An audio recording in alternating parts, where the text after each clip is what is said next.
Welcome to this week's episode of the Top Shelf Dusters podcast. Our factual coordinator is not here with us this week, so I'm apparently doing the introductions. My name is Jesse, and I've got nothing smart to say except for I hope that preseason hockey ends soon. We are also joined with Cass. Apparently, love is still alive because Amanda blew us off for a date night with their hubby. So I don't know what the 5 kids at that house are doing right now, but hopefully they're not burning the place down. And we are joined with Ethan. I am a Tampa Bay fan tonight because we're talking Atlantic Division. Huzzah. I was gonna wear my Bruins jersey, but I couldn't force myself to do that. Cass did. He forced himself. Well, Cass doesn't have to force himself to wear that jersey. I wouldn't wear that toilet paper if you paid me anything. Mm-hmm. Exactly. I just came back from New York, and it's So beautiful upstate. It is. Besides that, so you're rubbing the crap of New York off with your toilet paper Bruins jersey. Gotcha. Exactly. Gotcha. Yes, it's very what do they say? Absorbs a lot. It's very absorbent. Absorbent. No, it's not that Walmart shit. It's that Charmin good stuff. Bears, Bruins, you know. I got you. What a connection. I love it. So we're gonna start off with the Utah Hockey Club. Cass, you got something to say about that? Yeah. So congratulations to Ryan Smith and his new hockey team, the Utah Hockey Club. They scored their first goal officially.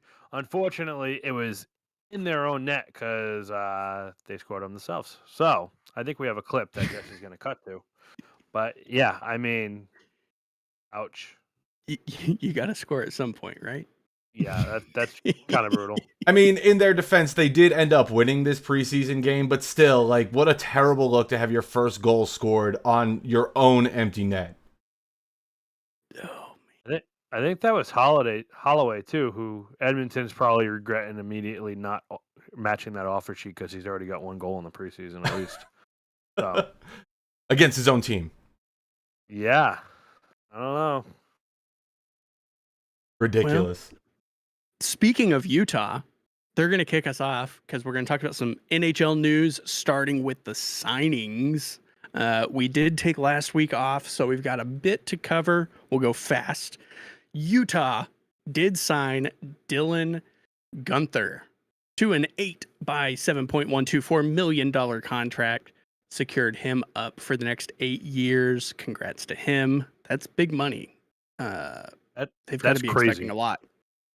That's crazy when you think about it, because Jake DeBrusk got 7x7, if I'm not mistaken, and he's way more of a proven player than Dylan Guenther. So that number to me is just crazy. But I don't know enough about him, so I guess we'll just leave it at that. We'll see how it goes. I feel like everyone for Utah is just, let's see how it goes. Even though it's the same team for the most part. Should you be saying let's see how it goes with this lengthy of a contract for this much money though? I mean, the kid's only played he hasn't even played a full season in the NHL. He's been in the game for 2 seasons, 33 games in his first season, 45 games in his second season. I mean, I'm not saying that he's not worth it, but I don't think that he's proven himself yet. And I feel like a bridge deal would have been better here than this lengthy of a contract. We'll put it in perspective for Seattle and Matty Beniers. What'd he get? He got it was like 8 by 8. Was it? Something but like he had that. A monster first season though, right? Yeah, that's my point. They've both played 2 seasons. One player stood out in their first season, not so much their second, but they got paid 8 by 8. Whereas you've got a guy who played half of a season pretty much for both of his first 2 seasons, and he's getting about the same amount. Yeah, we'll see how it plays out. What I like about Utah though is that they're taking some chances, a lot more chances than I think they would have taken if they were still in Arizona. So it's good to see that they're doing these types of things. I think they're going to be a much more formidable contender in their division. Not this season, maybe not this season, maybe in the next season or 2. Yeah. the next big one, and it's a big one because it's 3 players. Detroit's making moves. The Red Wings, they signed Jonathan Berggren to a 1 by $825,000 contract. Moritz Seider to a 7-year contract, $8.55 million per year, and Lucas Raymond to an 8 by $8.075 million contract. They spent big, and it's on.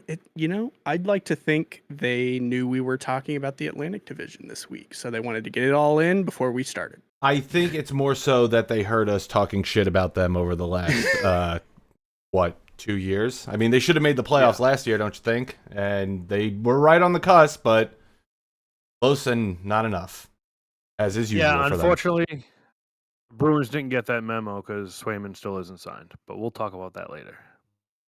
Yeah, that's going to be an interesting one. I think it's good though for Detroit. They're locking down some of their key players for long term. They're really getting into this build now. So we'll see how it plays out. Familiar name, not big number, but Columbus signed James Van Riemsdyk to a 1 by $900,000 contract. It's really just kicking the tires, I think. Let's see how it plays out. I've got nothing to say that about number. this. I wish the Bruins brought him back for that number. Really? Yeah, it's a good number. Before the All-Star break, he was doing very, very well. He slowed down after the All-Star break. He was injured. He got like wicked. I want to say wicked as a Wicked, guy. He wicked got high. sick. I want to say he lost like 10 pounds or something. After he got sick, but Ooh, that's rough.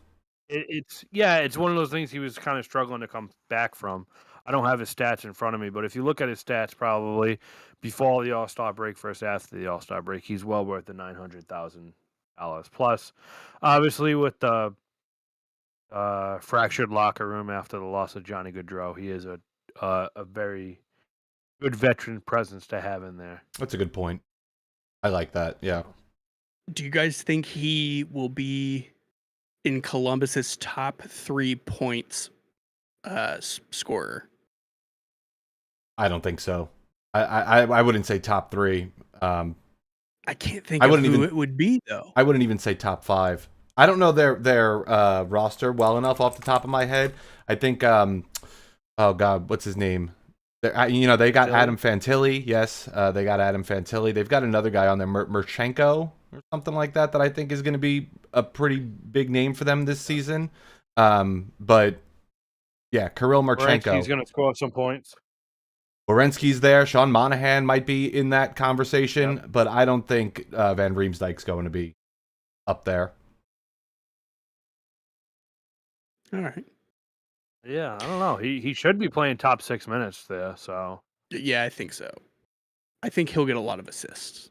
That's my projection. I think he will be top 3 though. That's my official guess. He was the player for the Bruins this year who was like net front for the power play. He had a lot of like greasy goals in front of the net too. So that's exactly what Columbus needs too. Yeah.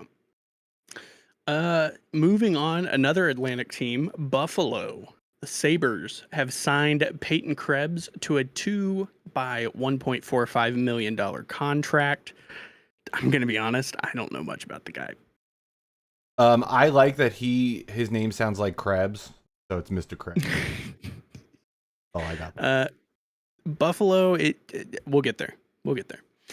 Dallas, my main team, they extended Esa Lindell to a 5 by $5.25 million extension, which I think is a good number for the guy. He typically puts up top 2, top 3 time on ice minutes. And he's a good lockdown guy. And I think Dallas wants to continue with him and obviously Miro. So good signing by them, in my opinion. And then they did sign Thomas Harley, who had held out as an RFA, to a 2-year deal for $4 million per year. And that's just a bridge deal. I think I remember reading that both sides wanted a long-term deal, but because of training camp coming up and all that, they just did a bridge deal. And I think it's good. I think it's a fair number. For Esa Lindell, I mean, he's not really too much of a point producer. You know, he's got 26 points last season in 82 games played. More assists, obviously, than anything. But I definitely recognize his effort that he made in the playoffs last season, and how he really liked to shut down on the blue line. It was very difficult for anybody to get past him. Well, and when you play, especially in the West, especially in the Central, against teams like Colorado, Right. When you're producing the third highest time on ice and you end the regular season with a plus 17, you're impressive. Playing good defense, you know.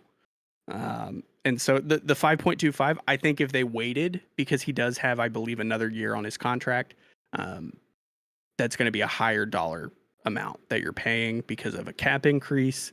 And Right. you've also got guys like Wyatt Johnston. You've got Jamie Benn coming up. You've got a lot of big players. You think they're going to re-sign Jamie Benn? Yeah.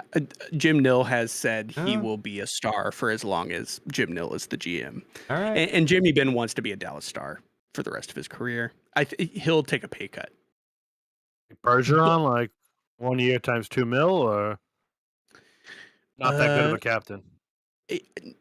I think it depends on where they're at, and he is a good captain. But it was the smirk afterwards for me. That's what got me. He's a good captain in the locker room.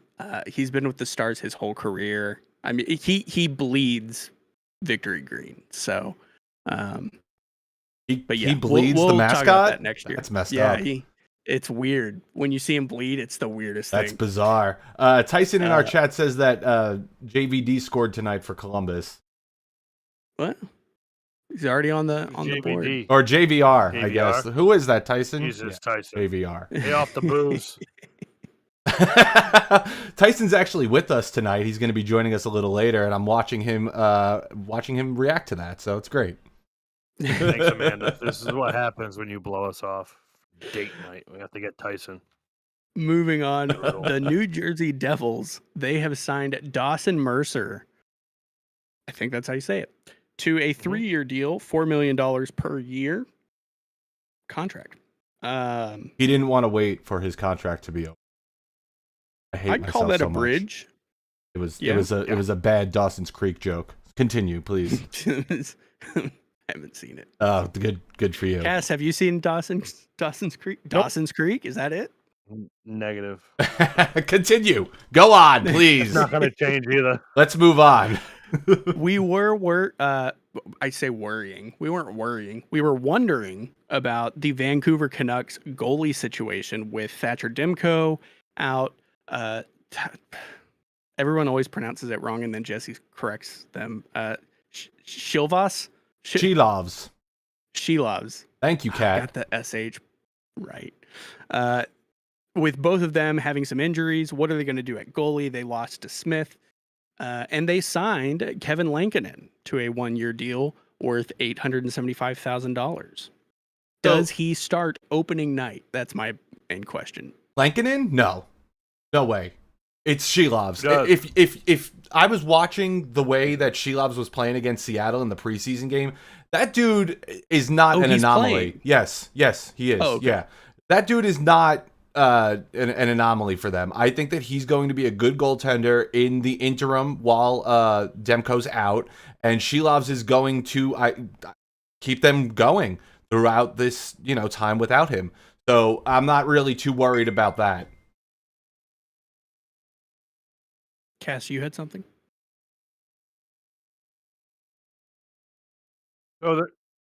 Yeah, I was going to say I'm trying to I can find it, but I'm almost positive here. It's current contract. Cass, your internet is messing up. I'm not sure what's going on there. Track no trade clauses. We're going to create 875. Oh no. Yeah, not sure what's going on there. We're experiencing some technical difficulties with Cass, but we'll hope to get him back in a minute.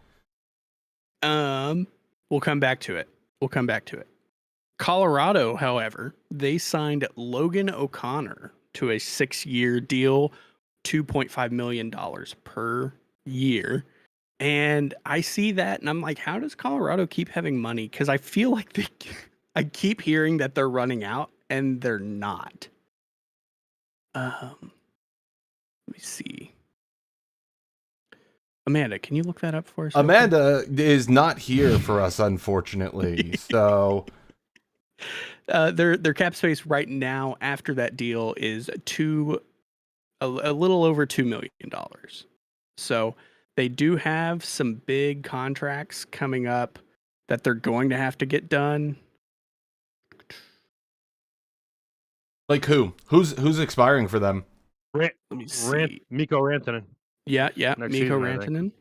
Yes, it sounds like you're Jonathan back. Drouin. What? It sounds like you're back. You want to talk about your point on the Vancouver Canucks real quick? I was just gonna say, I think if I'm not mistaken, Kevin Lankinen has an 8-team no trade clause. I could be wrong. I thought I saw that. I was trying to research it, and Puckpedia decided to crash my computer. And that's why. There you go. Thanks, Chromebook. Once Thanks again, to the Washington Capitals. there is your issue there. You said he had an 8-team no trade clause. I could have swore he had a no trade clause to 8 teams. I could be wrong. I thought I saw that reported when he signed his contract. But let's ask Amanda. He does have a modified 8-team no trade clause. That is correct. That's right. Screw you, Amanda. We don't need you. I think that's that's good for him though, because I mean it's going to give him security for that year. They're not going to be able to move him to a team that he doesn't want to be in. You know, it gives the ability for Vancouver to have a veteran backup presence in net, while Shilovs is going to be the one and Demko's going to be out. So it's not a bad thing for them, I think. Oh, I see what you're saying, and it kind of protects him from like when Demko does come back, you can't just dump me off somewhere. I agree. Right. The other thing is, if I'm not mistaken, Shilovs is only making this amount of money. Like, what a great signing. Or Alvin, I believe the GM is over there. Like 2 years at almost nothing for Shilovs, probably knowing that Thatcher Demko wasn't going to be healthy to start the season. Yeah. He needed to do something. And the Demko thing has now become my favorite storyline because the whole thing that I'm seeing online is that it's not an injury you just recover from. It's something you tolerate, and it's up to the player to how well can you tolerate this. I wouldn't be shocked if he doesn't play half a season again, which would be so sad. That would be miserable. I think he's a great goalie, but you just want Andre to get into the Four Nations tournament. It's not going to happen. It's going to be Demko, it's going to be Swayman, and it's going to be there's no way it's going to be Demko. Right. No way he plays. Oh my god, that'd be glorious. Oh my gosh, that'd be awful. Are you kidding me? If he's healthy, I bet you he's in. 100%. If he's healthy, we'll see come February when that happens. Right. Yeah, it's not long to prove it. But anyways, back to Colorado. The players I was thinking of, it is Jonathan Drouin. He's making 2.5. That's not a whole lot. You do have Mikko Rantanen. He's currently making $9.25 million. Surely they re-sign him, and that's got to be for a long term. But the other big one was Alexander Georgiev. Georgiev? The goaltender? I mean,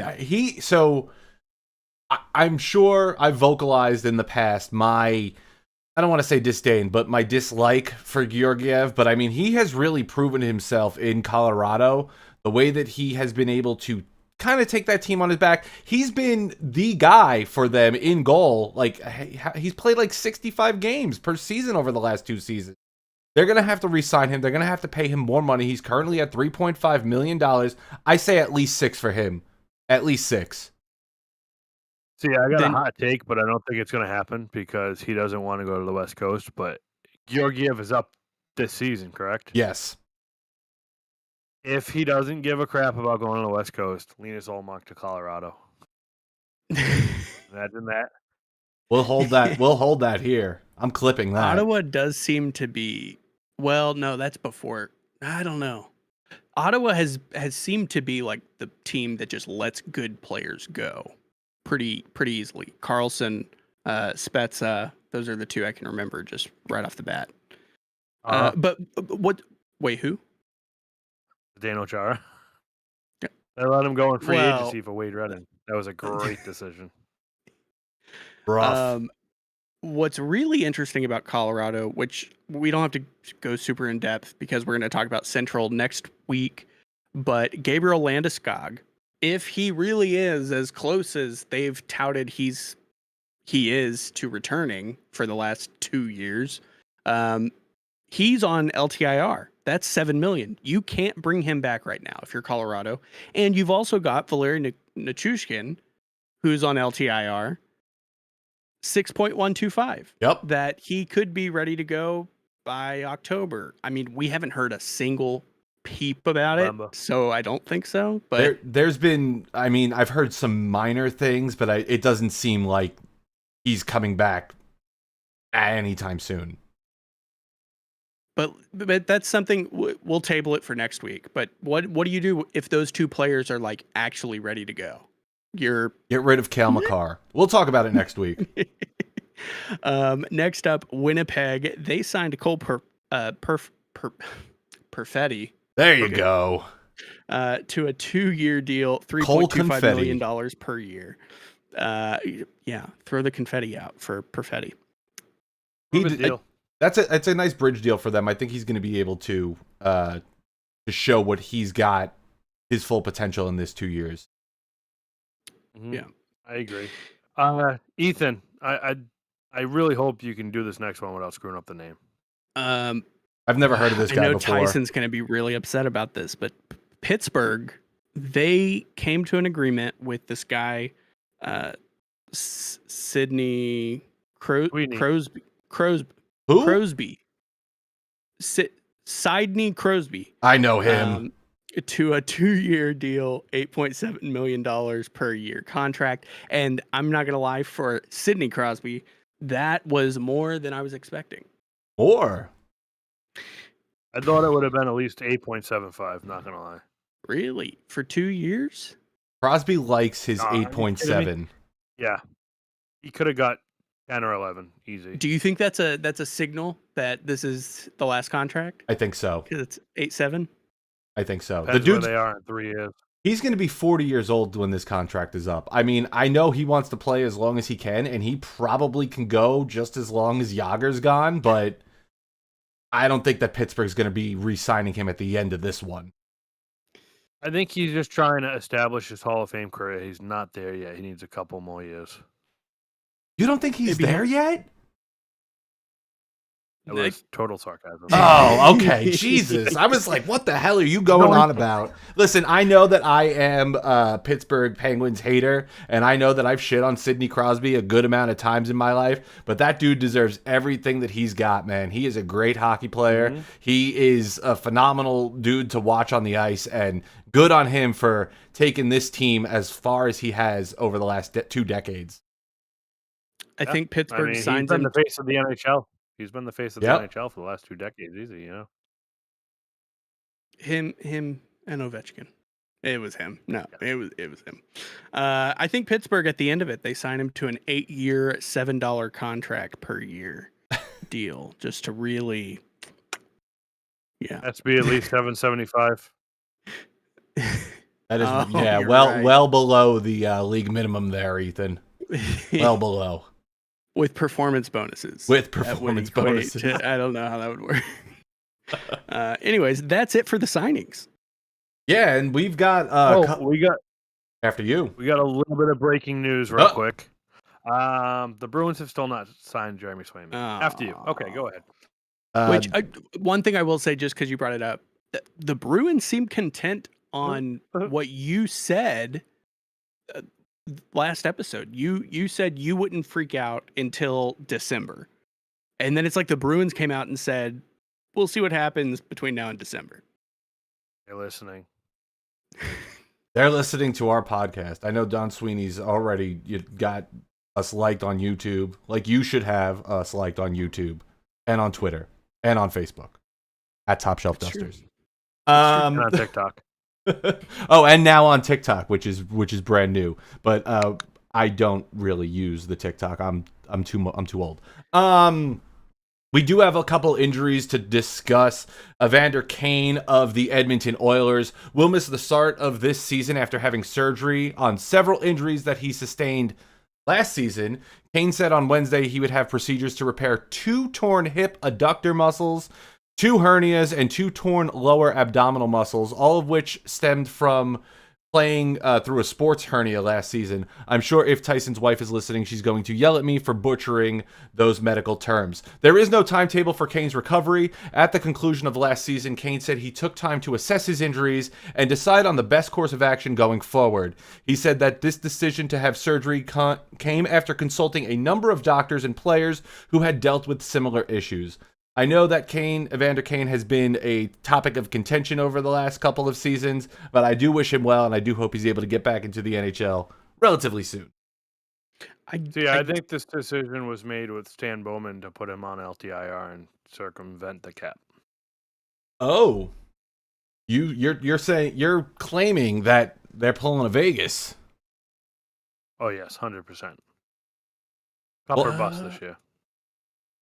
They do only have $945,000 in projected cap space, which I'm assuming is. It doesn't look like they have him marked on here as being on LTIR, and if they do, they will be able. Like 5.5. 5.125. Yeah.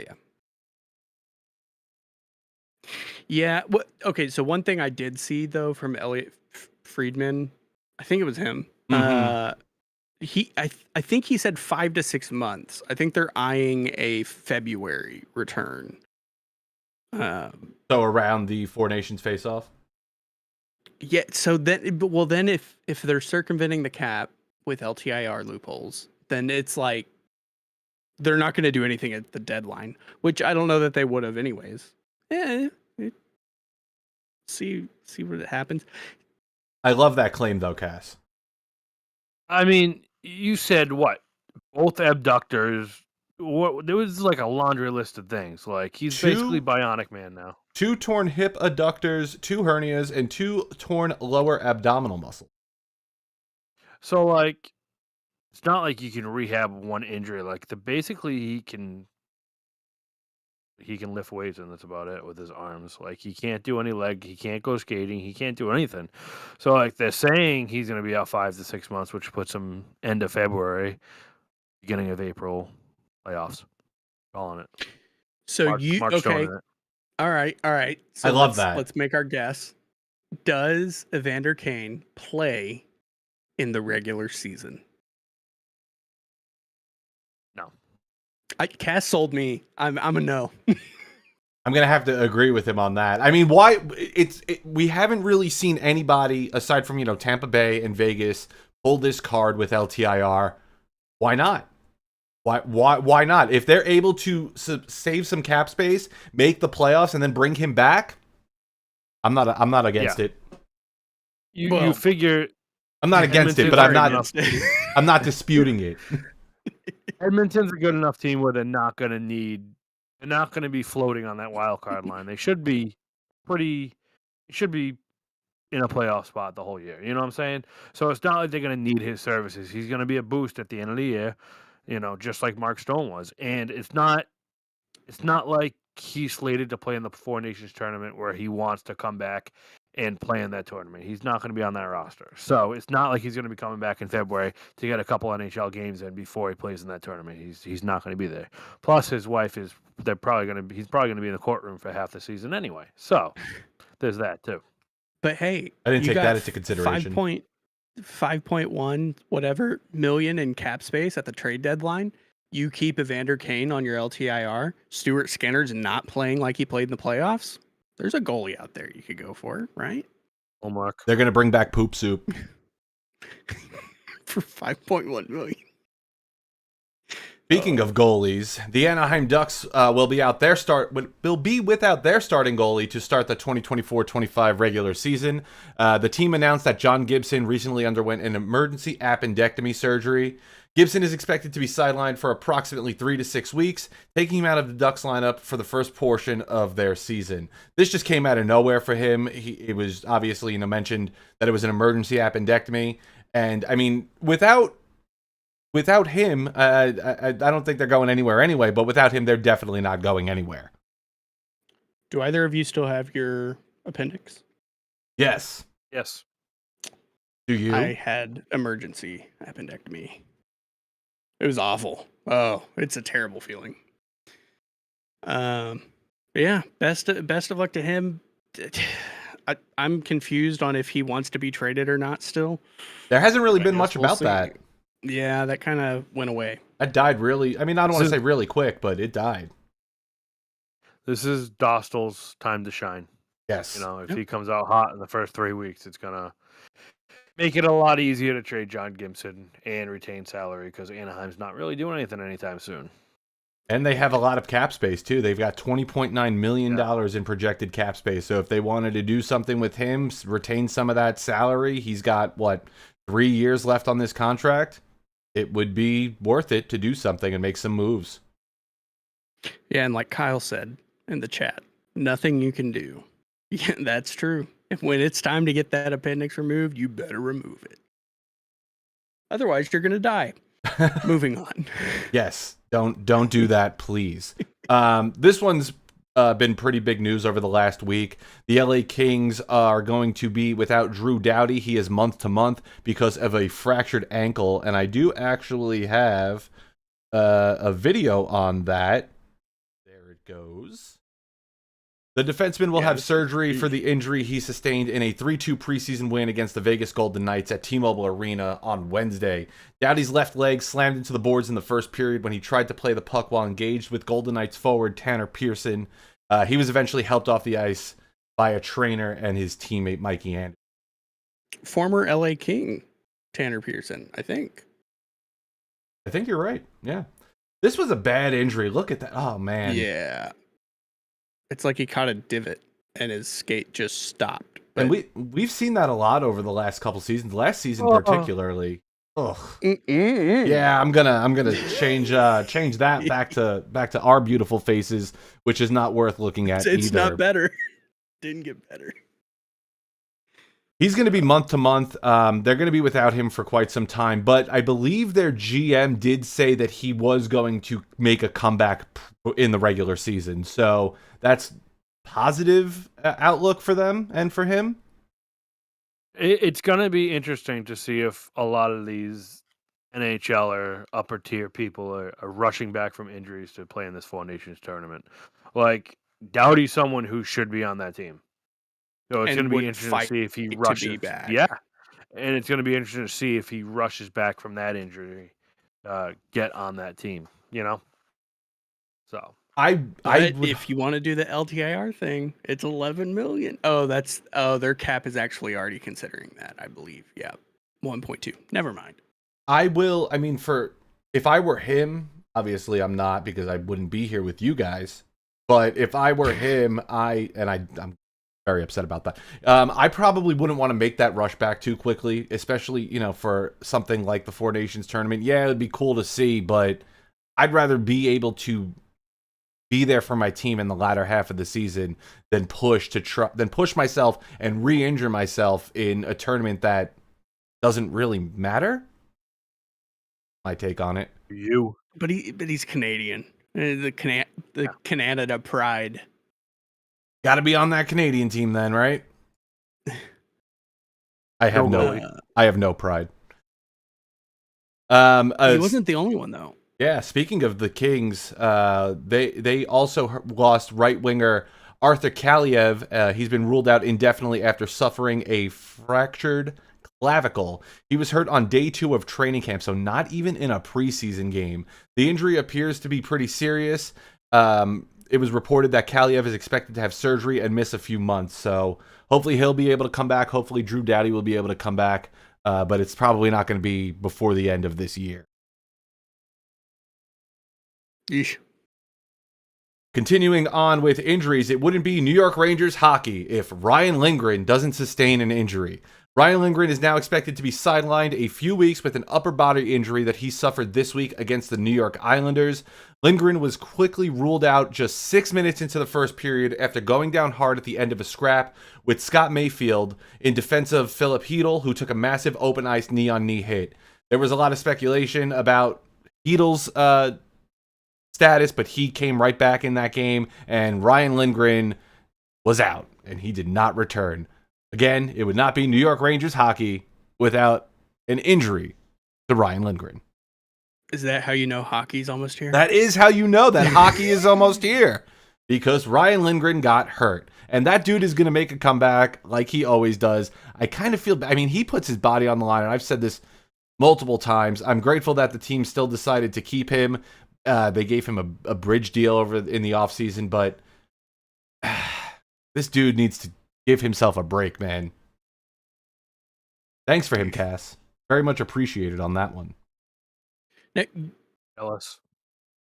you, Jesse, you mentioned Panarin had something. Are there any more details? So in the same game, Panarin did sustain a bit of an upper body injury is what the team mentioned, but he was back on the ice in full contact jersey the next practice that they had. So it seems like he's okay. They kept him out of the preseason game, their last preseason game against the Bruins, I believe, but it doesn't really seem like there's much to that.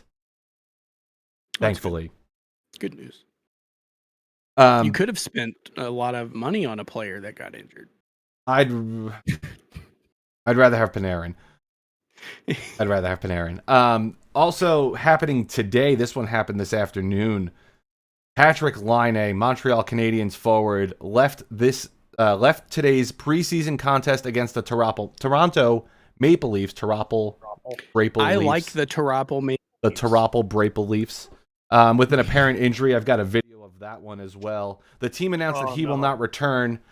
Laine attempted to break into the offensive zone before taking a knee-on-knee hit from Cedric Paré early in the first period. There was no penalty called on the play. This guy cannot catch a break, dude. Oof.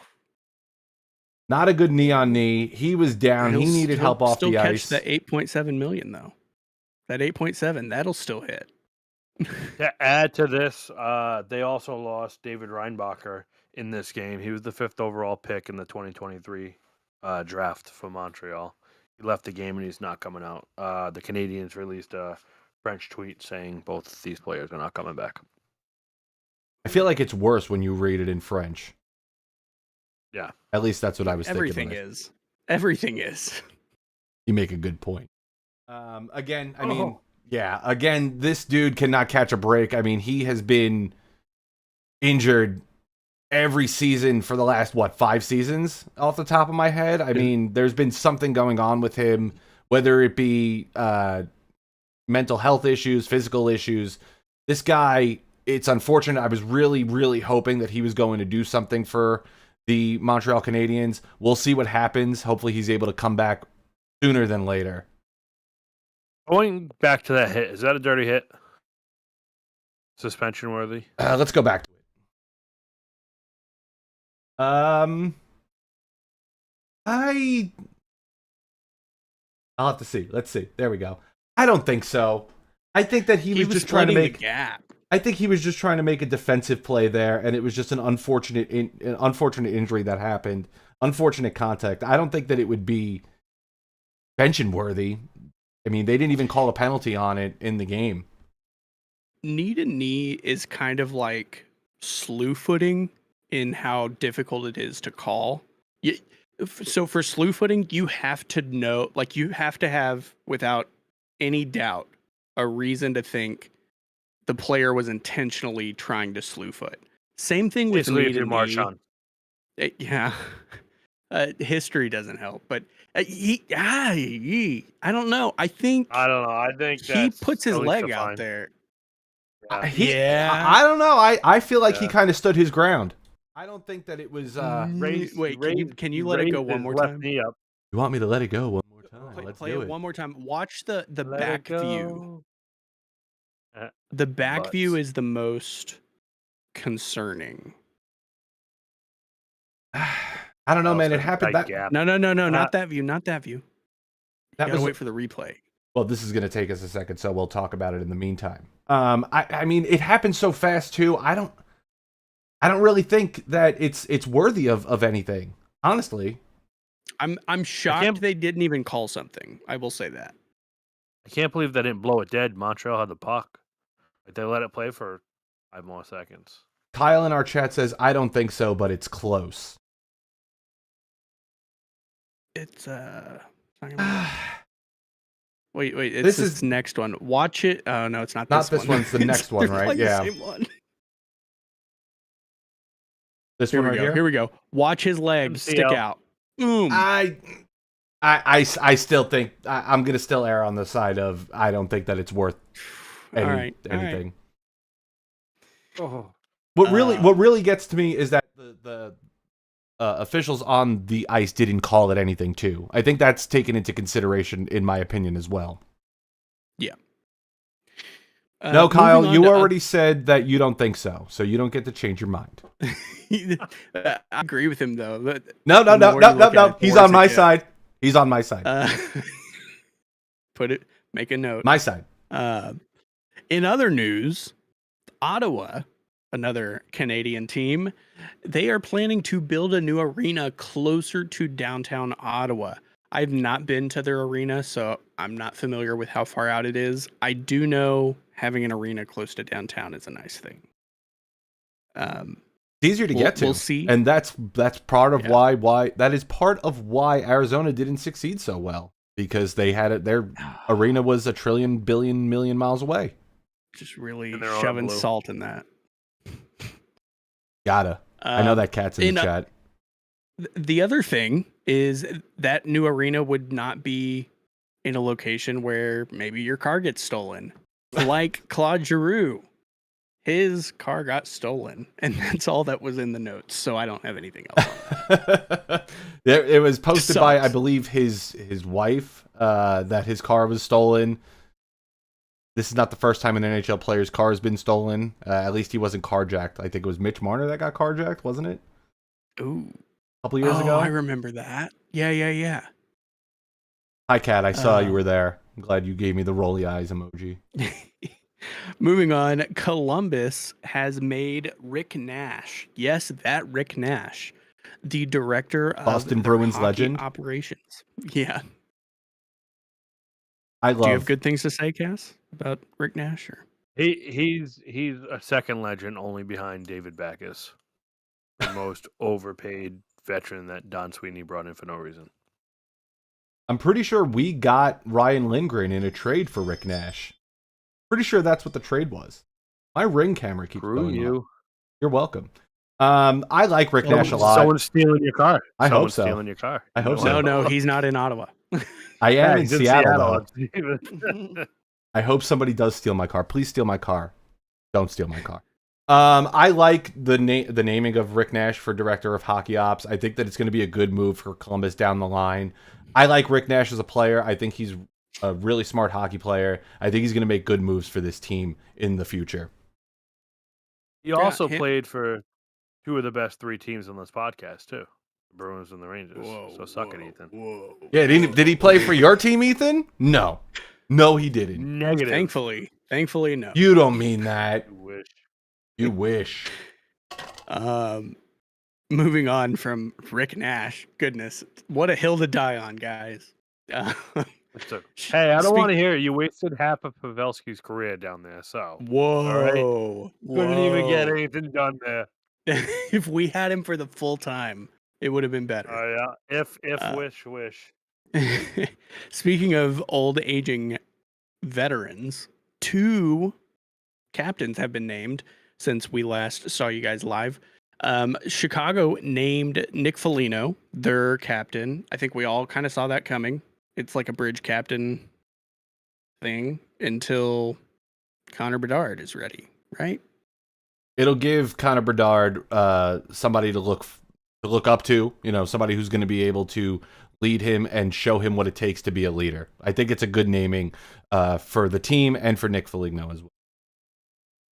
It's so sad to think like what would have been the perfect play out of their plan is having Jonathan Taves and Patrick Kane still there and letting Connor Bedard train up under them. But then everything unfolded the way it did, and now his guy is Nick Foligno. They should have just kept Corey Perry. Named him captain. I know he's had a couple rough years. Is anyone surprised Seth Jones wasn't brought up about? I think Seth Jones plays long enough that Connor Bedard's naming of captain would be prolonged. That's how I look at it. Ooh. I think Nick Foligno's like on the edge of retirement. Edge of glory? Yeah. I mean, he's got 2 years. They signed him to a $4.5 million contract. I don't think they're going to re-sign him after these 2 years. I don't think that Seth Jones would have been a better naming of captain. I mean, he's not going to expire until 2030, and that buyout's going to cost a lot of money for them if they do that. Good for Nick Foligno for $4.5 million. Freaking A. C, I guess, because he's the captain now. The other captain that was named was Tampa Bay. Obviously, they lost longtime captain Steven Stamkos. The Nashville baby. So Hold on. They didn't lose him. They threw him to the freaking curb and said, "Screw you, you old." He wanted some Nashville style barbecue, so he went to the Predators. They didn't want to pay him the $8 million for 4 years, so instead they paid Victor Hedman the $8 million for 4 years, and named him captain instead. Which I heard that he was even reluctant to take it. He felt like he was betraying Stamkos. They were close. Yeah. So, and I think he spoke with Stamkos, and Stam was like, "Dude, do it. Just do it." Like, why? And he was the only pick. Yeah, agreed. He's like, "Screw that franchise. Let's go." Do it. One that I didn't put on here, it's not a captaincy naming, but Brian Little, former captain, I believe, of Winnipeg. Was he the captain? Wheeler was. The whole time? Oh. Well, 90% aging veteran, played for Winnipeg. He has signed a 1-day contract with Winnipeg to retire a Jet. So congrats to him. Best of luck to him. I'm sure we'll see him in some management position. And now there are only 3 former Atlanta Thrashers left in the league. Bogosian? Until Bogosian, Kane.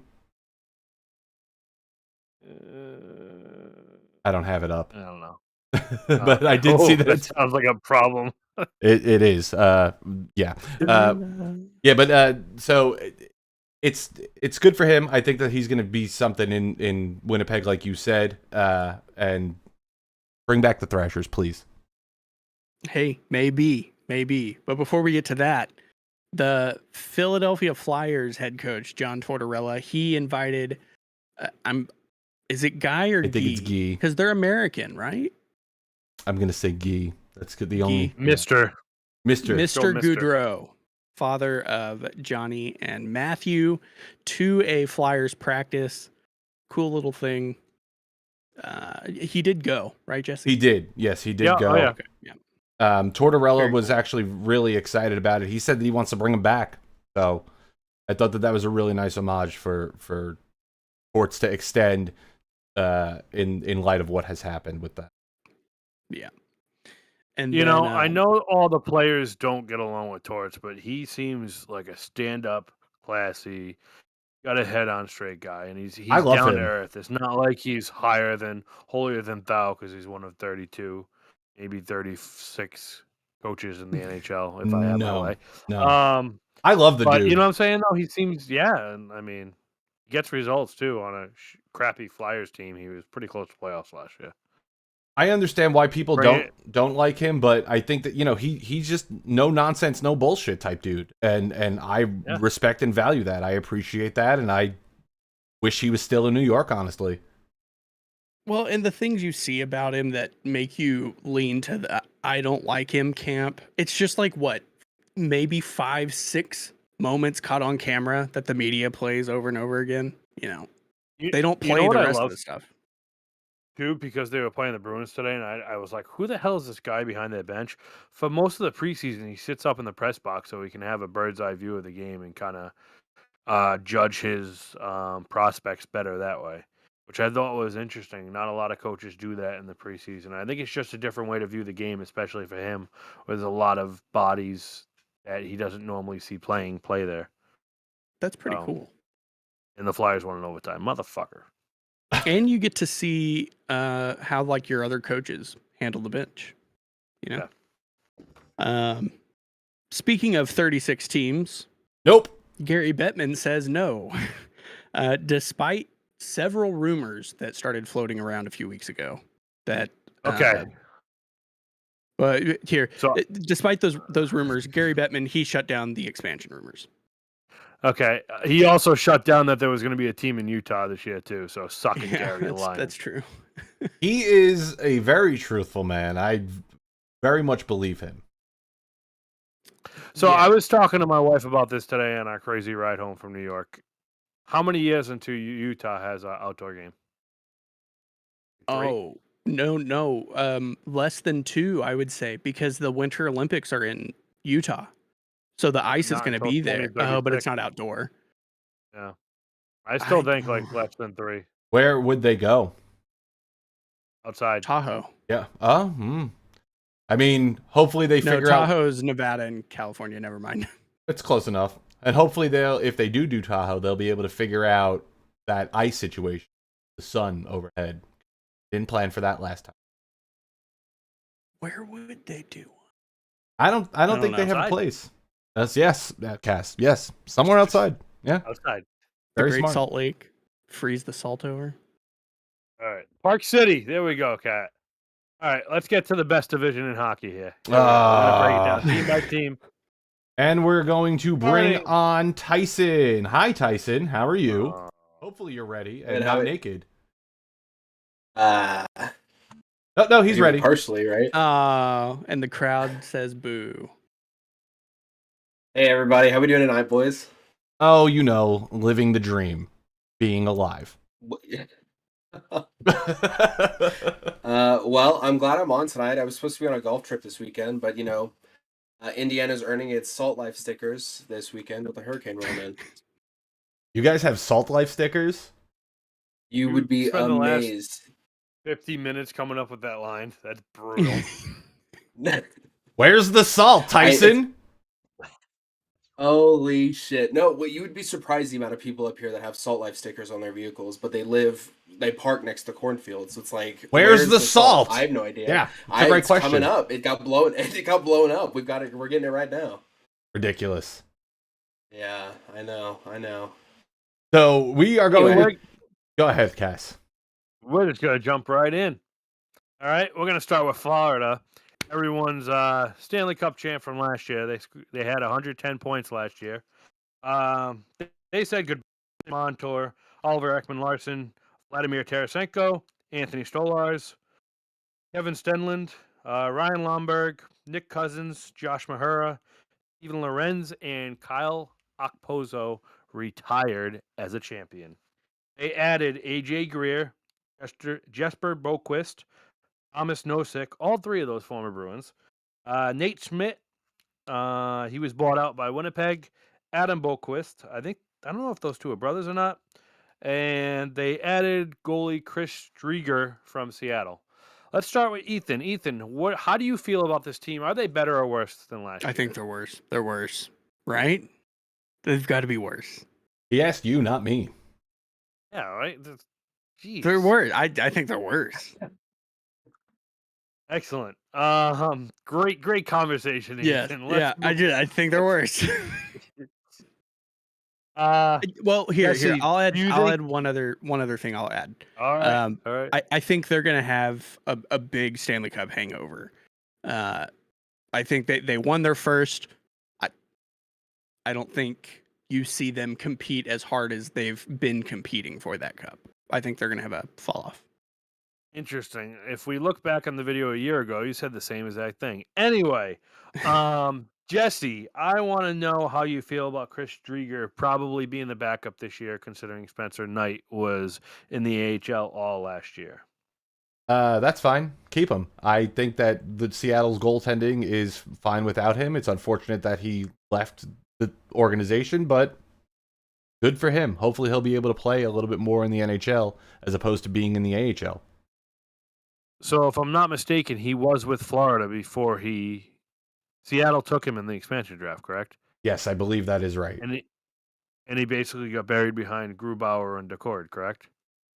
He was up in the NHL for a little bit, but ended up being their Coachella Valley Firebirds guy. So they went on a run though the last couple of years too, though. They did. I don't think they won it all, but they made it deep. No. Yeah. Tyson, how much are they going to miss Brandon Montour? I think a lot. He brings a lot to their game, and they leaned on him pretty heavily rolling into the end of the regular season and going into the playoffs. And he's kind of one of those guys that he's built a lot of chemistry up in that locker room. And again, to Ethan's point with the Stanley Cup hangover type situation, and then losing some guys exactly like Brandon Montour, I think it's going to see a big drop in that side of the puck for them. I think we can all agree they're going to be worse than they were last year, correct? Yes. Yeah. I can't disagree. But I still think they make a deep playoff run. We already said we're going to talk about that later, Tyson. Jesus, Tyson. Anyway, we're going to move on to the better black and gold team, the Boston Bruins. They finished last year with 109 points, only 1 point behind Florida.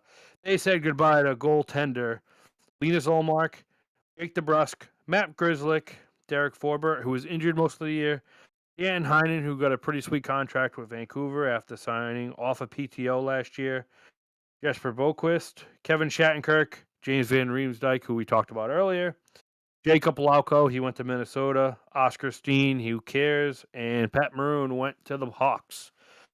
Tyson, do you think they were going to regret trading Ullmark?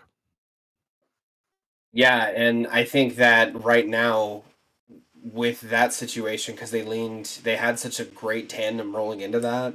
The question is, does Swayman, is he going to sign? And then two, if he does sign, does he miss out on his, presence in the locker room and that type of situation? But I do have a question for you on the Swayman situation. So I don't know if you listen to Spit and Chicklets, but Ryan Whitney came out and said that basically the Bruins were not returning phone calls to Swayman. What have you heard on that situation, and what do you know about Swayman? From what I understand, is they're just at an impasse right now. Like, Swayman's not moving. Swayman seems to have educated himself very well on the business side, where the cap's going. On the conservative side, the cap's going to go up $4 million every year for the next 8 years. So that means we're going to go from a $32 million cap. From an $88 million cap to basically a $110 million cap at the end of this 8-year contract, if he does sign an 8-year contract. So there's going to be a lot more money to play with at the end of that contract. Plus, he doesn't want to screw over the Jake Ottingers, the Igor Shesterkins when their contracts come up. So he doesn't want to do, let's say, a 6x5 like Jake Ottinger did, and he screwed the whole goalie market up. He wants to lock himself in for a good contract. But at the same time, he has split the time. And the Bruins for the last, call it what you want, since Tim Thomas, Tuukka Rask, Linus Ullmark, and Jeremy Swayman, their goaltending has been elite. It doesn't matter who's been in there. I'm not saying Jeremy Swayman is bad by any means, but I am saying that Bob Esesna seems to be like a goalie whisperer, and I wouldn't be surprised if you see Korpisalo play lights out this year. I don't. Ooh. Jonas Korpisalo in Columbus was a good goaltender for a little while. That's why LA traded for him. That's why Ottawa signed him. He is a good goaltender. He needs to get his confidence back. That defense is way better than any defense he's played in front of. Yep, that's so true. that's why. Take as many shots, yeah. Yeah, that's why as much as it sucks to say as a Bruins fan, I think Don Sweeney's like, screw you. I'll wait you out a little bit and make you sweat it out. Because if he doesn't play, it's going to hurt his chances to play in the Four Nation, which is another thing to kind of think about. Like, it's an NHL sponsored event. So is he going to be allowed to play in this event if he doesn't have a contract? I don't think so. I'm pretty sure. What's stopping him with signing with a different team? They are. He's restricted. I don't know, but I mean, that's not helping the Bruins in any way, shape, or form, because if you force this dude into the situation, he's not going to be happy to be there. You're going to lose him anyway. How are you going to lose him? He's an RFA. He has no rights. And if he doesn't If he sign by doesn't, but December if he doesn't, 1st, but if he's he out doesn't for want the to play season. there, if he doesn't want to play there and he's out for the season and he's holding out, not playing, and I mean it's the same situation like moving on from Patrick Laine and these other types of situations where players don't want to be in the situation they're at and they want to move on. The difference is no one offer sheeted this kid. So unless someone wants to put together a trade package for him, which would have to be a pretty substantial trade package, he's not getting moved. So the way I look at it, and it sucks, is I do want to see the players get paid and all that. And I hate the Jacobs family because they suck. But he's got until December 1st to figure it out. Because if not, I do think that it's going to be like the Will. And if I'm not mistaken, I thought they said he has the same agent as Willie Nylander, who held out for a long time a couple of years ago, almost into December. So I wouldn't be surprised to not see him suit up in the beginning of the season. I wouldn't be surprised if we're, I don't want to say Thanksgiving, but maybe Veterans Day and he's still not signed. Like, I don't, especially if the Bruins start off hot and Korpisalo and Bussy or whoever's in there do a good job. Why would the Bruins rush it? He's just hurting his stock at that point. He sucks because I don't want to see it. He does have the same agent as Willie Nylander. Okay, so William Nylander held out at least into late November, and he came close. Caved, and he got what he wanted. I don't think that's going to be the case with Don Sweeney because I think the Jacobs are like, we don't want to spend the money. This is what we're going to offer him. He still hasn't. He split the last 2 seasons. He's played phenomenal, but he hasn't played more than 50 games in a season, if I'm not mistaken. So you only really need him for the back half. Yeah, he definitely boosted his dollar amount with the playoffs he put together. He was outstanding in the playoffs, better than any other goalie, including Ottinger. So I think it's going to be one of those things where I don't want to see it go sour, but I wouldn't be surprised if it does. But the player has no rights. That's the benefit of having an RFA. It just feels like it's been sour since the arbitration last year. You go through the arbitration, then Swayman went around. He could have done that again, but he didn't. He opted not to. So it's like, oh, things look good. And now we're to the point where it's like maybe they're not even returning phone calls. And I don't know if I believe that because, why wouldn't you believe spitting chiclets? Spitting up on yourself. I don't know. That doesn't seem like the way Don Sweeney does business. If anything, he's more apt to screw up and pay him over. But getting back to where the Bruins stand right now, I haven't said their additions. They got Elias Lindholm. Wait. Before you move on, I just want to make one other comment about the RFA thing. I think it would really help Boston if a team like, let's say, the Anaheim Ducks, they have a lot of cap. They need a good goalie. They offer sheet him. They have Dostal. No, but okay, pick another team. There are teams with a lot of cap that need a good goalie, and you offer sheet Swayman, and it's a place he doesn't want to go. That helps the Bruins, I think. It's like, oh, okay, I can get the money I want, but I have to play for that team. Well, he takes the risk at that point because if he accepts that offer sheet and the Bruins say, no, we're not matching it, he's stuck going there. Yeah. So if he doesn't want to go play for that team, he denies that offer sheet. I think that would help the Bruins. Possibly, unless the Bruins want the draft capital, which I hope not. If I'm Don Sweeney, I'm calling these terrible teams and being like, hey, offer sheet this guy. Yeah. Imagine. How'd that work with Carolina and Kotkaniemi? Anyway, Amanda, psych. The Bruins signed Elias Lindholm.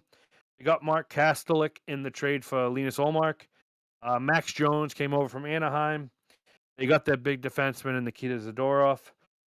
Jordan Osterley is on the team on the PTO, and they also got Jonas Korpisalo in that Ullmark trade too. The Bruins are listed as the heaviest team in the league, so they got that. It seems like they're back to the big bad Bruins, which they have gotten a little bit pushed around the last couple of years, which is good to see. Myself personally, obviously, I think they're a playoff team. They are better than they were last year. We're talking about that later. As long as Swayman is signed, I would like to see us. It's hard to say because the longer this goes, the more I think he's going to get paid. I just don't understand at this point. Just get a freaking bridge deal done. Will he play this season? He'll play this season without a doubt. Just not in the Four Nations tournament. I don't think he's going anywhere else either, to be honest. I think this is going to get hammered out and get done. I think he will miss regular season games. So I would be surprised to see him play in October. Without a doubt. At the rate this is going. Does he play by Christmas? He has to, or else he's not playing the season. He has to be signed by December 1st.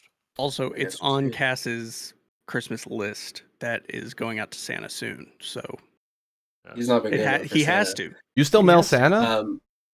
I'm Jewish. No wonder why I haven't gotten what I wanted. So overall, then, Cass, do you think the Bruins? Do you think they win the division this year? Do you think they got better? Oh, we're talking about this later. Remember? Anyway, I think the Panthers got better. That's the next logical question because the Bruins were second last year. I think the Bruins stayed the same. Got better. We're gonna go over our standings later, and that'll answer your question. We are only on the second team, so let's go. Yes. Toronto Maple Leafs. They had 102 points last year. Third in the division. They lost in Game 7 overtime to the amazing Bruins. They lost Tyler Bertuzzi, TJ Brody, Ilya Samsonov, Ilya Lyubushkin, Joel Edmondson, Mark Giordano, and Noah Gregor. They added Chris Tanev, Oliver Ekman-Larsson, and Anthony Stolarz. Jesse, does that move the needle for you? Not at all, honestly. I mean, this team obviously has really talented forwards on it, but I mean, their goaltending is still in question, in my opinion. I'm not questioning Stolarz. I think that he's shown that he could be a good goalie in this league, but I don't think he's going to be the guy that moves the needle for them. They're going to rely on Wall heavier, I feel, and I just don't think that they're going to get past the first round again. Playoffs, yes. First round, no. But I don't think Wall has to carry so much weight now that he's got a little bit more depth. You know what I mean?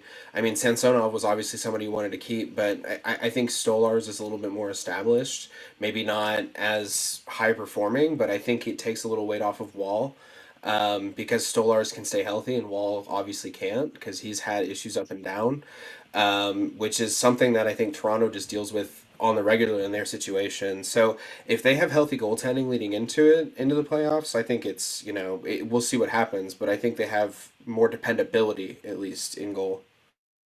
Ethan, do you think you're going to see a 1A, 1B like you see in Boston with Wall and Stolarz? No. I think they want Wall to play more. I think he'll be a backup that's used well, but not a pure 1A, 1B. Interesting. Okay. Moving right along. Real quick. I will say, though... Go ahead. Oh, I was just going to say, I think Toronto got better, as much as I hate to say that, because their main thing, it was goalie, which you could say they lost, but I don't really think so, and their defense. And they only really lost Lyubushkin, and... that was it, but they gained Tanev and Ekman-Larsson. So I think they're going to be slightly better. You don't think they're going to miss Bertuzzi? No. Big time. I don't think so. Him and Domi were outstanding in that first round against the Bruins. They were lights out. I think they're going to miss him big time, especially in the playoffs. Does Max Pacioretty make the team? 100%. Yeah. I think so too. Is he healthy? I think he is. We'll see. I think that'll help them. He'll take over where Bertuzzi left off, I think you're going to see 15 goals, 25 assists from Pacioretty this year. Ooh. I like that. 40 points. Okay, we're going to move right on to the Tampa Bay Lightning. They lost. They did dirty Steven Stamkos. They traded away Mikhail Sergachev, Calvin DeHaan, Hayden Fleury, all left. Anthony Duclair went to the New York Islanders. Tyler Mott, Anna Janot, Matt Dumba, and Austin Watson, they all left. They added Jake Gensel,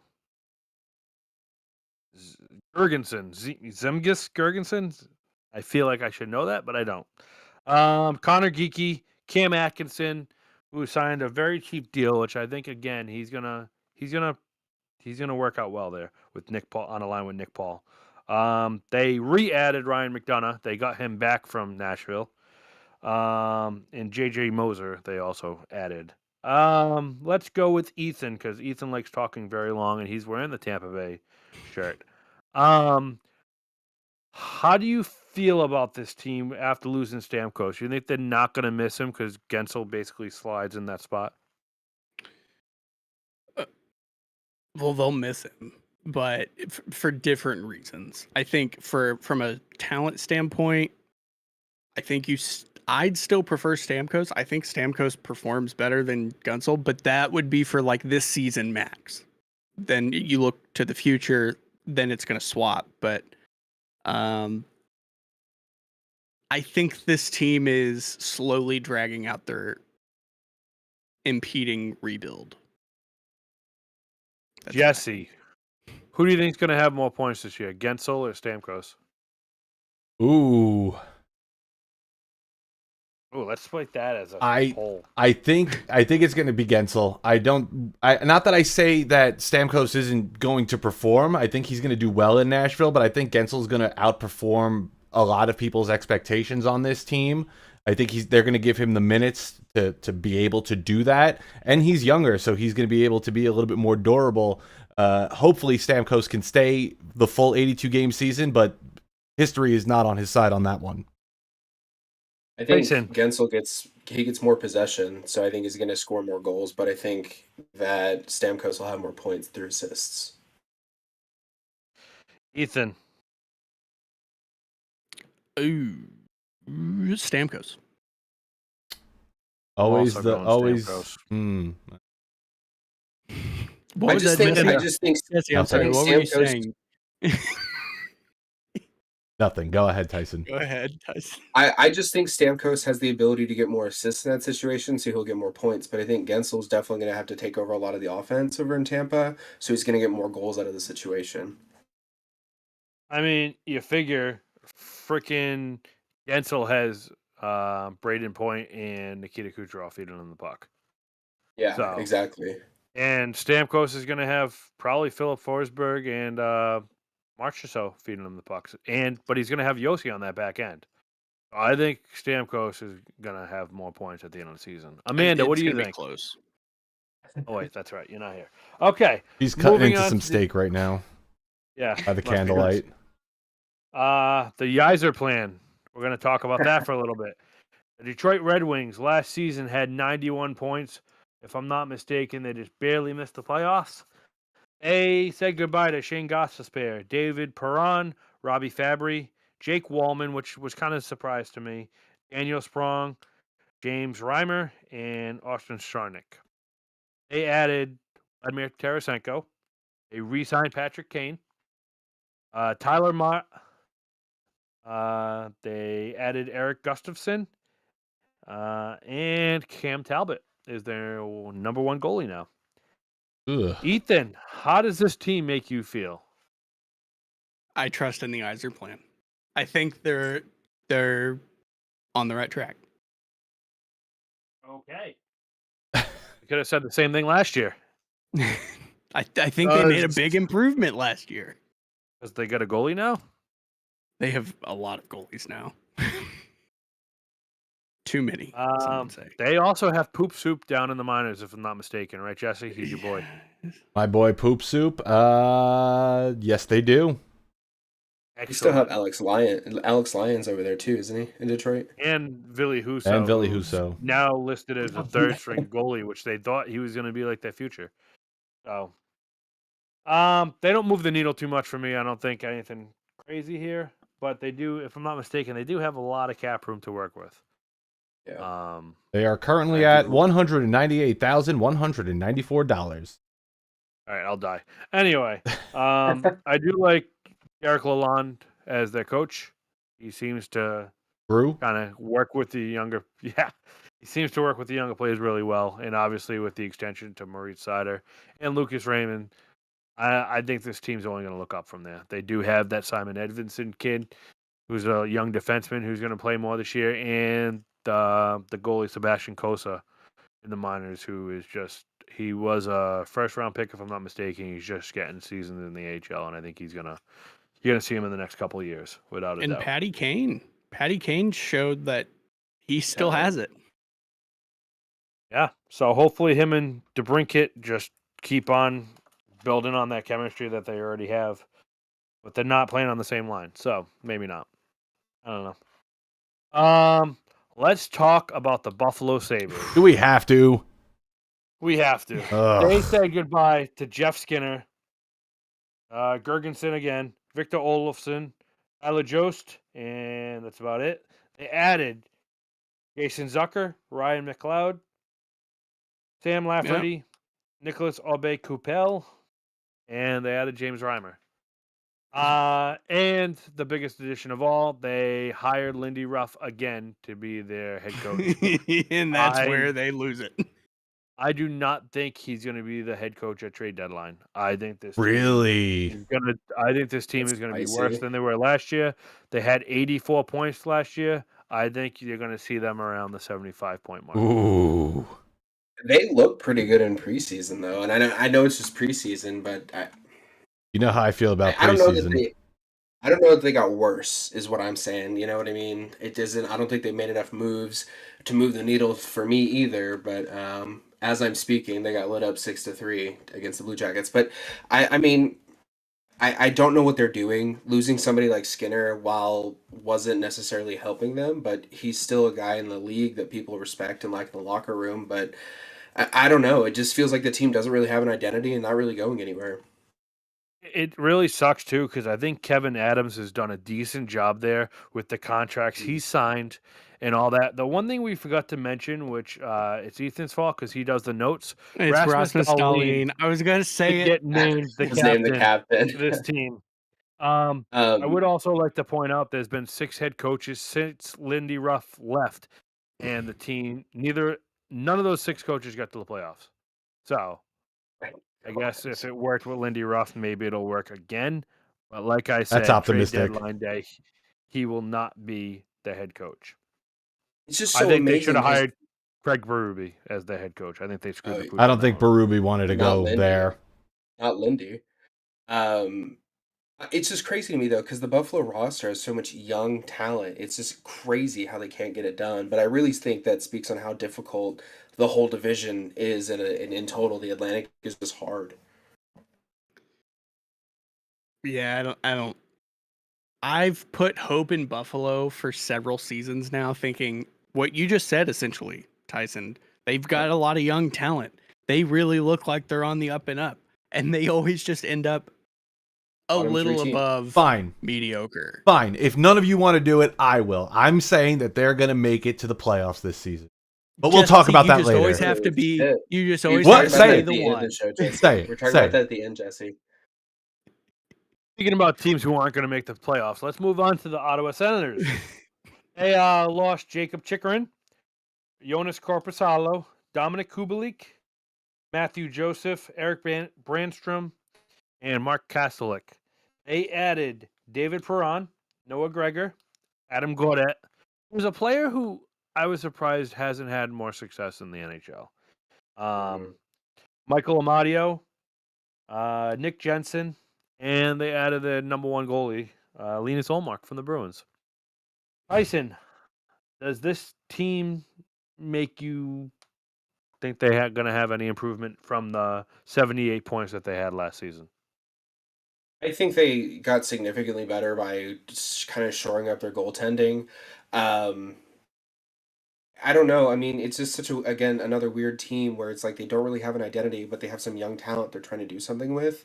But their biggest flaw for me was their inability to keep the puck, and then the amount of shots the goaltending was facing. So whether or not the shots go down, the goaltending at least got better. So maybe that helps them in a way. At least they have a guy they know can play, a high amount of games between the pipes, which I think is going to help at least anchor them in some way.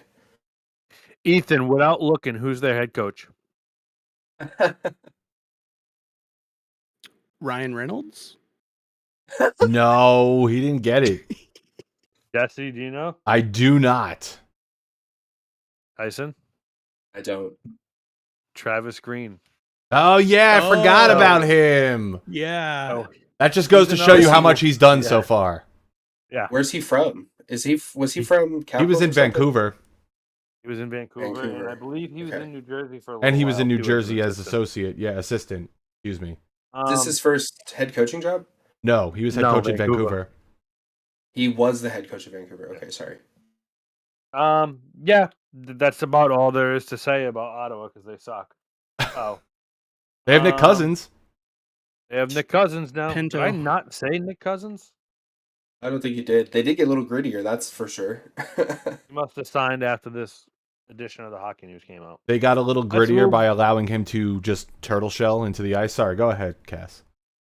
No, we're going to go over the Montreal Canadiens, who did Jack Diddley shit in the offseason. They said goodbye to Tanner Pearson, Colin White, and they said hi to Alex Bar-Ouellette. And that's it. And they signed Arba Jacki to a 2-year contract. You forgot And, about And Patrick Laine. can you let me finish, young man? Jesus Christ. Do you know who their head coach is? Probably not. Anyway. Yes, I do. that. I know. I do. That one I know. You who's should their know, GM? Ethan. Pick me. Who's their GM? Oh, some French guy. It is the dude from the Rangers whose name I forgot. It's God. not Jeff Gordon. Not Jeff Gordon? Oh, Kent I go Hughes. fuck myself. Kent Hughes, Patrice Bergeron's former agent.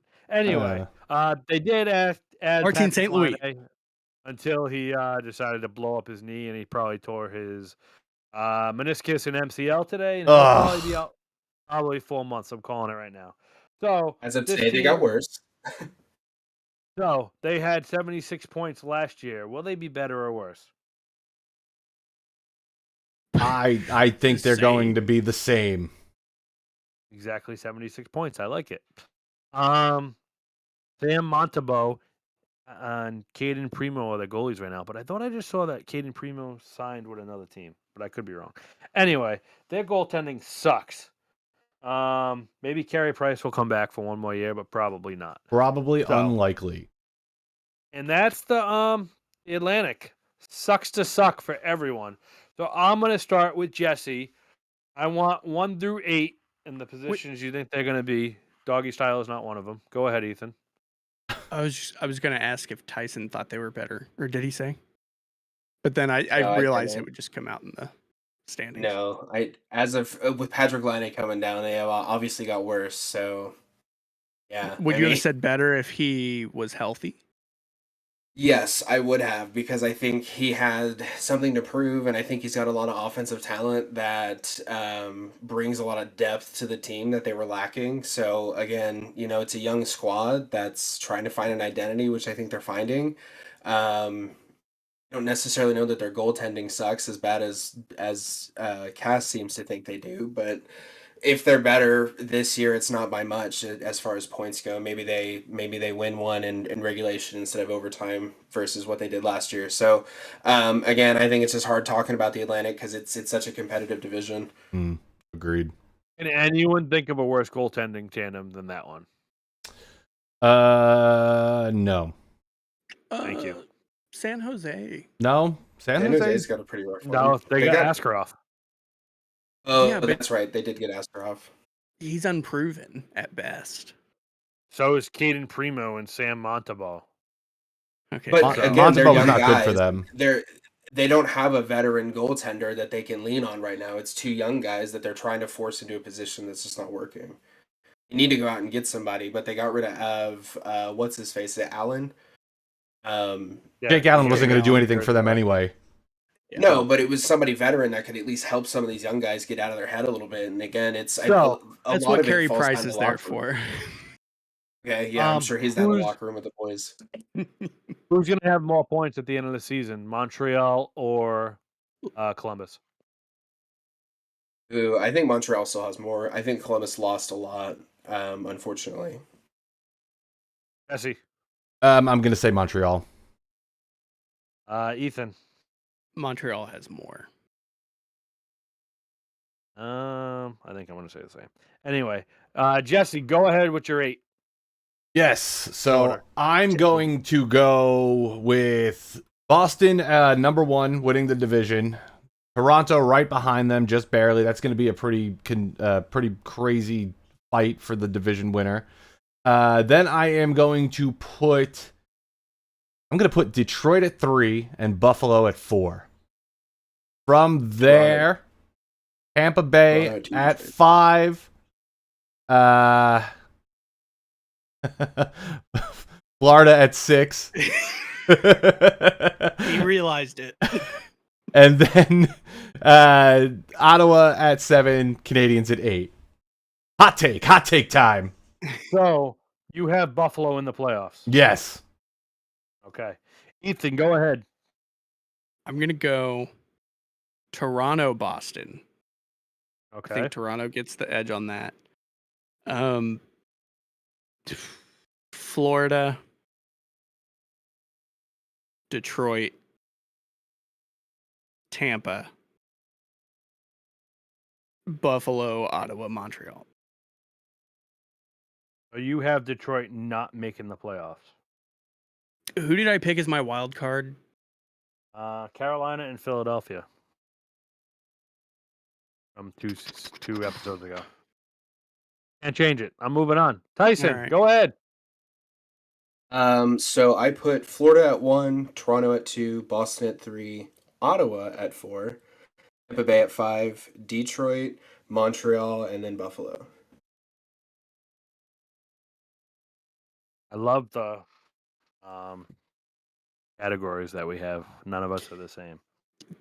I'm gonna have Boston first, Florida second, Toronto third. I think they're gonna struggle goaltending wise. I'm gonna have Tampa Bay fourth in the playoffs, and who cares about the rest? Let's go Detroit, Buff. Detroit, Ottawa, Buff, and Montreal. His Olmark bumps Ottawa up one spot. Just real quick, do you have my notes? Do you have what I said last time? I do. I couldn't remember if I had wild card for last episode I was on.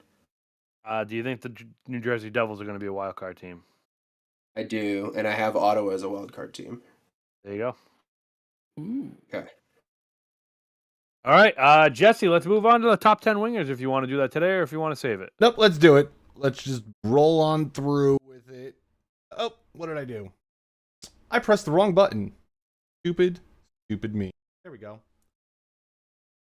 So the NHL Network named their top 20, but we're going to do the top 10 wingers. They've got Nikita Kucherov at 1, Matthew Tkachuk at 2, Mikko Rantanen at 3, David Pastrnak at 4, Artemi Panarin at number 5, Jason Robertson at 6, Kirill Kaprizov at 7, Willie Nylander at 8, Sam Reinhart at number 9, and Mitch Marner at 10.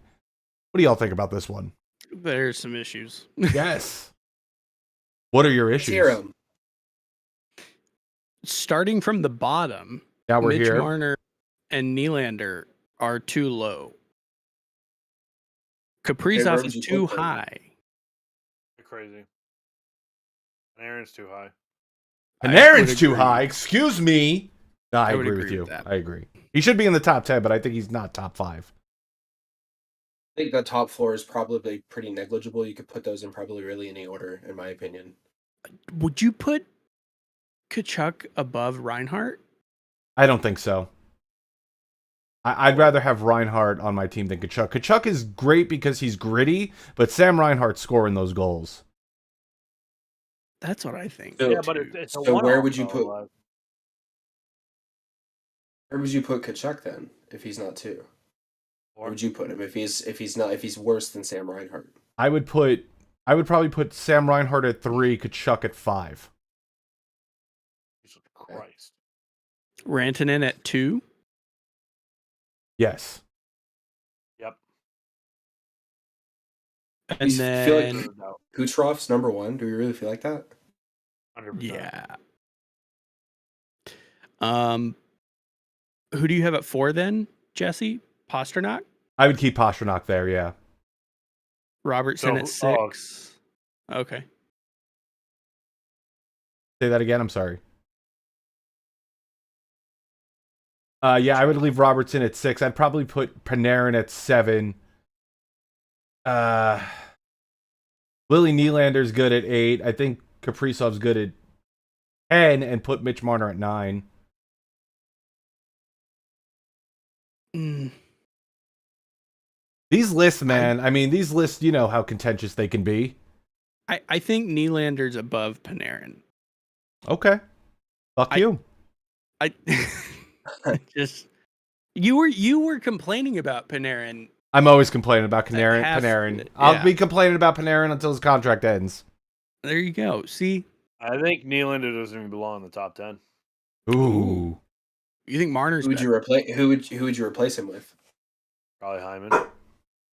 Oh yeah. You know, just saying. I don't think. Zach I think Hyman. Sam Reinhart. The only reason why Isn't he- Sam Reinhart's on this list is because he got 50-something goals last year. Hyman's a winger? Yes, Hyman's at number 11. For some reason I thought he was a D guy. That's on me. I'm dumb. I think you boot Mitch Marner out for Hyman. I think you're crazy. Would Zach Hyman be as good without being on a line with Connor McDavid? Mitch Marner be as good without being where he's at in Toronto? Which that's a question I forgot to put on our list to talk about, but I thought they were moving him. Mitch? No. That It'd was be that was a crazy big too, story. I feel like. I mean, he's got a lot of. I think he's getting paid a lot, but I think it's crazy to move on from him right now. But to answer the question, I don't think Mitch Marner's as good without the players around him. But I'd say the same for Hyman. Same with say the Jason same about- Robinson too. I'd say the same about Reinhardt, honestly. I mean, we could say the same about most of these guys, I think. I would say that definitely with Rantanen. For sure. I would agree with that. You know, and then Kucherov, he's playing with Braden Point and Stamkos the last how many years? You know, Yeah. That's probably going to change this Pasternak, season, though. too. I will say about Pasternak, like, yeah, he plays with Marchand a lot, but he didn't miss a beat when Bergeron retires, which I think says a lot. I think Pasternak's good regardless of who you put him with. Yeah. I think the same could be said with Kaprizov. Like he's been injured a lot, if I'm not mistaken. And Minnesota hasn't been that good, but he deserves to be on this list. I would say It's the really same with good Marner. for the he and I think what you're saying is same thing, Cass, is him and Pasta are two players that are on this list that are just generally good enough to stand on their own, whereas a lot of these guys are being made better by people around them. Like Kaprizov has nobody helping him in Minnesota. He's doing everything he can on his own, basically. And he's still killing it. Yeah, he is. He's really krilling it. He's grilling myself. He's very impressive. Well, that's it. So centers really make it. Centers are the make or break. I mean, I feel like we've known that for a while, haven't we? Yeah. It's like hockey 101 right there. Well, look mean, at this That's why list. Boston Sidney do really Crosby. well. That's why Sidney Crosby makes 8.7. Yeah, but none of his wingers are on this list, so suck it. Anyway, you look at this list, and They're not even. Kucherov center is point. Chuck is playing with Barkov, right? Brandon has McKinnon, Pasta. Who does Pasta have? He's Coyle. You know, Ooh, yeah. Aaron's playing with what? Zibanejad, if I'm not mistaken. I think he's playing with Trocheck. Okay, I still think he's underrated. Jason Robertson. Trocheck? He Yeah, has agreed. what? Wyatt Johnson. No. He's on a line with Rupe Hintz. Okay. Yeah, damn. Good for him. Kirill Kaprizov. Who does he have? Boldy, maybe? Is Boldy a center? What about that Eriksson Fabry? Ek, maybe? Eriksson Ek, or yeah, probably Eriksson Ek. Nylander and Marner are usually playing with Matthews, if I'm not mistaken, or Tavares. Yeah. And Reinhardt is on the other side of Kachuk, if I'm not mistaken, right? Yeah. I believe so, yeah. So, I mean, 80% of this list is playing with all-star centers, too. The only people I would say aren't are Pasternak and Kaprizov, right? Yeah. When are they going to figure out their center issue over in Boston? I'm glad you think that highly of Vincent That's why- Trocheck. That's why they got Lindholm, bub. See that guy? Yeah, he's that guy. He's the number one center. All right, we'll see. Puckpedia has the Sam next 8 Reinhart years, as a 7 years. center. Puckpedia is a liar. Yeah. I mean, I have no idea. The Friendly NHL has Network He been, probably does it. plays both. I think he does play both. He swings both ways. Some of us do. Plugs in both ways. And that about does it for this week. Really going I'm just looking at lists over and over. So, yes, does that do it for us, gentlemen? I think so. Yeah. All right, then. People can let us know what they think. Yeah, let us know for their in top 10. Let us know in the comments. Let us know on Twitter at Top Shelf Dusters, Facebook.com/Top Shelf Dusters. We're on TikTok, but I'm not going to be monitoring that. But you could follow us at Top Shelf Dusters Pod on TikTok because I couldn't get the The name. Chinese are. Yeah, I mean, yes, they are. I'm sure the American government is too. You just bullshit out of this, Tyson. Thank you so much for watching. Kat, I'm sorry that your baseball team sucks. We'll catch you all next week. Have a good one.